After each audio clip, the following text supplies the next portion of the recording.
నమస్తే మిత్రులారా, తెలంగాణలో టెట్ పేపర్ 1 రాయబోతున్నటువంటి ఆస్పిరెంట్స్ ఎవరైతే ఉన్నారో నా నుంచి మీకు కొన్ని ముఖ్యమైనటువంటి సూచనలు, ఎందుకంటే టైం వేస్ట్ కాకుండా కొన్ని ముఖ్యమైనటువంటి సూచనలు మీకు చేయదలుచుకున్నాను. కాబట్టి తప్పకుండా ఇవైతే పాటించండి. మనం ఎంత బాగా ప్రిపేర్ అయ్యామనేటువంటి దానికంటే మనం ప్రజెంటేషన్ చేసేటప్పుడు మన యొక్క ఆలోచన విధానం ఏ రకంగా ఉండాలి, అక్కడ టైం మేనేజ్మెంట్ ఏ రకంగా ఉండాలి, ఫస్ట్ ఎలా మనం ఆ క్వశ్చన్ పేపర్ను మొదలు పెట్టాలి, సిబిటి ఎగ్జామ్ కాబట్టి మన యొక్క మైండ్ సెట్ ఎలా ఉండాలి అనేటువంటిది పూర్తిగా కొన్ని విషయాలు అయితే షార్ట్కట్ మెథడ్స్ అనేటువంటిది ఈ వీడియోలో తెలుసుకోవడానికి ప్రయత్నం అయితే చేద్దాం. వీలైతే తప్పకుండా మీ నుంచి నేను ఆశించేది ఒక లైక్ మాత్రమే, కాబట్టి తప్పకుండా లైక్ చేస్తారు మనస్ఫూర్తిగా కోరుకుంటూ వీడియోలోకి వెళ్ళిపోదాం. మెయిన్గా చూసినట్లయితే ఎవరైతే ఇక్కడ మనకు టెట్ పేపర్ 1 రాయబోతున్నటువంటి ఆస్పిరెంట్స్ ఉన్నారో, ఫస్ట్ మీరు పేపర్ 2 కావచ్చు, పేపర్ 1 కావచ్చు అండి, పరీక్ష హాల్కు వెళ్ళిన తర్వాత ప్రశాంతంగా అక్కడ మనం కూర్చున్న తర్వాత కొన్ని సిబిటి ఎగ్జామ్ కోసం వాళ్ళు కొన్ని సూచనలు చేస్తూ ఉంటారు. అవన్నీ కూడా హరీబరీ కాకుండా ప్రశాంతంగా అయితే అక్కడ కూర్చున్న తర్వాత ఫస్ట్ ఆ కంప్యూటరు ఎగ్జామ్ స్టార్ట్ అయినప్పుడు మొదటగా మనం చేయాల్సిన పని ఏంటంటే, పరీక్ష మీకు బాగా వచ్చిన సబ్జెక్ట్ నుంచి మొదలు పెట్టండి. ఇది చాలా చాలా ఇంపార్టెంట్ అండి.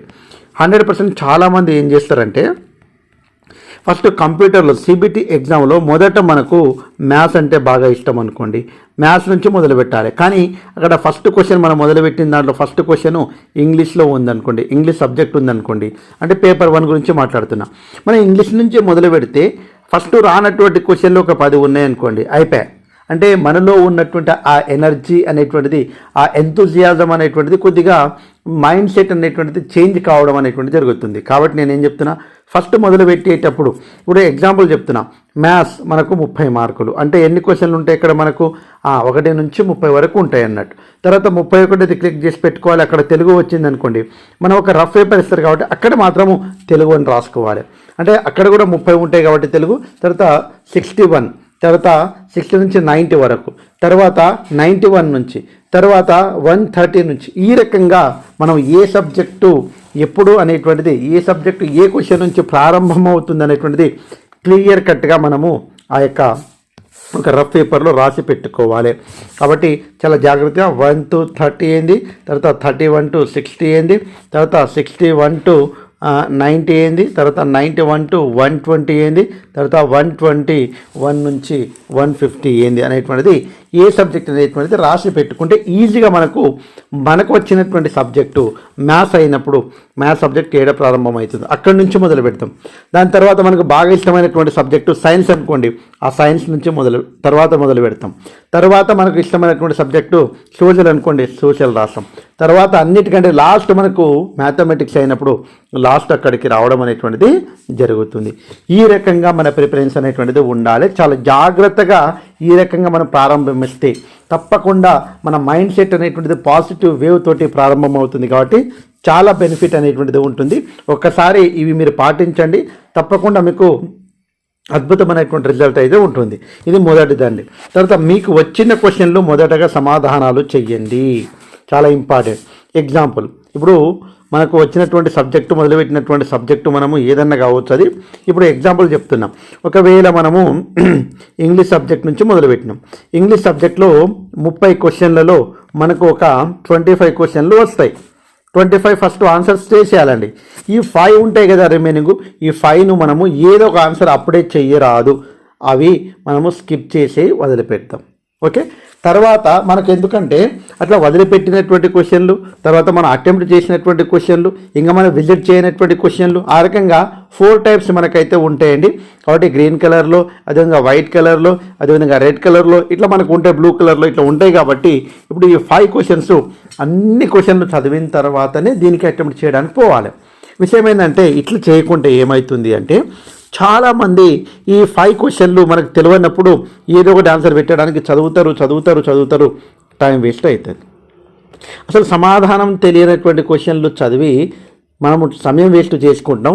అలాంటప్పుడు సమాధానం తెలిసినటువంటి క్వశ్చన్లు వదిలిపెట్టడానికి అవకాశం అయితే ఉంటుంది. కాబట్టి చాలా జాగ్రత్తగా మనం ఈ టెక్నిక్ను పాటించాలి.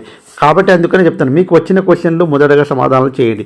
150 క్వశ్చన్స్ ఉన్నాయనుకోండి, 150 క్వశ్చన్స్ చదివి మనం ఒకవేళ మనకు వచ్చినటువంటి క్వశ్చన్లు ఇందులో 125 ఉన్నాయనుకోండి, 125 వరకు ఆన్సర్స్ చేసేస్తాం.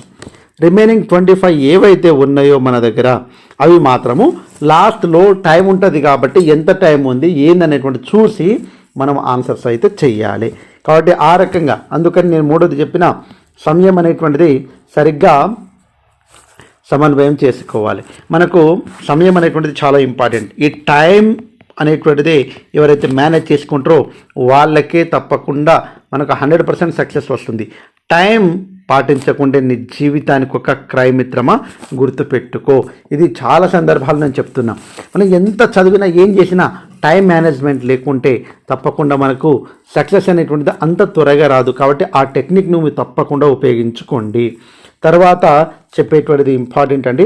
సమాధానాలు తెలియనప్పుడు కొన్ని టెక్నిక్స్ పాటించాలి. ఇప్పుడు 25 క్వశ్చన్లకు మనకు సమాధానాలు తెలియదు కాబట్టి ఈ 25 క్వశ్చన్లకు ఏ రకంగా ఆన్సర్ చేయాలి.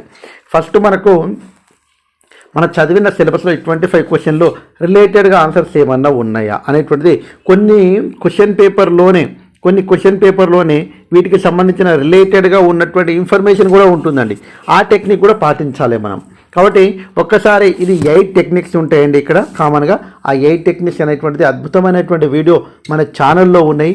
తప్పకుండా ఆ ఒక్క వీడియో చూసిపోండి, మీలో కాన్ఫిడెన్స్ వస్తుంది. కావాలంటే ఆ యొక్క వీడియో మీకు డిస్క్రిప్షన్లో ఇస్తాను, కామెంట్ బాక్స్లో లింక్ ఇస్తాను. వీలైతే ఆ వీడియో చూసిపోండి. 100% ఈ 25 బిట్స్ అనేటువంటిది చాలా అద్భుతంగా నేను ఆన్సర్ చేయగలుగుతా అనేటువంటి ధీమా ఆ వీడియో చూసిన తర్వాత మీకు అర్థమవుతుంది. కాబట్టి ఆ రకంగా మనమైతే ఆ టెక్నిక్స్ తెలుసుకొని పోండి తప్పకుండా. దాని తర్వాత నెగిటివ్ మార్కులు లేవు కాబట్టి తప్పక ప్రతి ఒక్క క్వశ్చన్ను ఆన్సర్ చేయాలి. మనము ఎగ్జాంపుల్ చెప్తున్నాం. 1 మినిట్ ఉంది, 10 క్వశ్చన్స్ ఉన్నాయండి. ఆన్సర్ చేయనటువంటివి చూపిస్తాయి, ఆడ స్క్రీన్ పైన పడుతూ ఉంటాయి కాబట్టి చూపిస్తూ ఉంటుంది. కాబట్టి ఆ క్వశ్చన్లను మనము ఆన్సర్స్ అనేటువంటిది నేను చదివే పెడతా లేకుంటే నేను పెట్టను అనే కాన్సెప్ట్ ఉంటుంది కొంతమందికి. నువ్వు ఒక్క నిమిషంలో ఒక క్వశ్చన్ మాత్రమే చదవగలుగుతారండి. కాబట్టి ఓన్లీ 1 క్వశ్చన్ మాత్రమే చదవగలుగుతారు మీరు. కానీ ఇక్కడ చదవకుండా 2వ ఆప్షనో 3వ ఆప్షనో అన్నీ కూడా ఒక నిమిషంలో 10 ఆన్సర్స్ పెట్టవచ్చు. ఏది పెట్టండి, ఇక్కడ చదివి పెడితే 1 మార్కు వస్తుంది లేకుంటే లేదు. కానీ ఇక్కడ మనము 10 క్వశ్చన్స్ ఉన్నాయి. ఆ 10 క్వశ్చన్స్ వదిలిపెట్టే దానికంటే తప్పకుండా వాటికి ఏదో ఒకటి పెట్టడం అనేటువంటిది అవసరము. ఎందుకంటే నెగిటివ్ మార్క్స్ లేవు కాబట్టి తప్పక 150కు 150 ఆన్సర్లు చేసి వచ్చాననే ధీమా నీలో ఉండాలి. కాబట్టి ఆ రకంగా తప్పకుండా లాస్ట్ 5 మినిట్స్ ఉన్నప్పుడు వాళ్ళు చెప్తూ ఉంటారు, లేకుంటే మన లాస్ట్ టైం అవుతున్నప్పుడు దానిపైన స్క్రీన్ పైన మనకు సెకండ్స్ పడుతూ ఉంటాయి. అవన్నీ చూసుకోండి, అబ్జర్వ్ చేయాలి. అవన్నీ చూసుకొని ఈ రకంగా చేస్తే ఈజీగా అయితే మనమైతే కొద్దిగా పర్ఫార్మెన్స్ బాగుంటుంది. ఎగ్జామ్లో మార్కులు స్కోర్ చేయడానికి అవకాశం అయితే ఉంటుంది. ఇవి నా నుంచి మీకు ఇచ్చేటువంటి బెస్ట్ టెక్నిక్స్.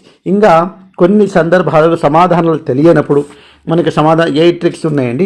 అందులో ఒక 2-3 చెప్తాను మీకు ఇంపార్టెంట్వి. ఇప్పుడు సంఖ్య ఆధారంగా ఆన్సర్స్ ఉన్నప్పుడు ఇక్కడ 12 కానీ, తర్వాత ఇక్కడ 13 కానీ, ఇక్కడ 20 కానీ, ఇక్కడ 30 కానీ ఆన్సర్స్ ఇట్లా ఆప్షన్లో ఇచ్చినప్పుడు మనం ఏం చేస్తామంటే ABCD ఎప్పుడైనా హైయెస్ట్ సంఖ్యను లోయెస్ట్ సంఖ్యను తీసేస్తాం. అంటే ఇది ఉండకపోవచ్చు ఆన్సర్, ఇది ఉండకపోవచ్చు, మిడిల్లో ఉన్నటువంటి ఆన్సర్స్ ఎక్కువగా ఉండొచ్చు. అంటే ఈ రకంగా ఉండడానికి అవకాశం ఉంది. ఎందుకు 50%. ఇవి ఆన్సర్లు తెలియనప్పుడు మాత్రమే ఈ టెక్నిక్స్ను ఉపయోగించాలి. కాబట్టి ఒక 8 టెక్నిక్స్ ఉన్నాయి, అవన్నీ మీరు ఒకసారి ప్రయత్నం చేయండి.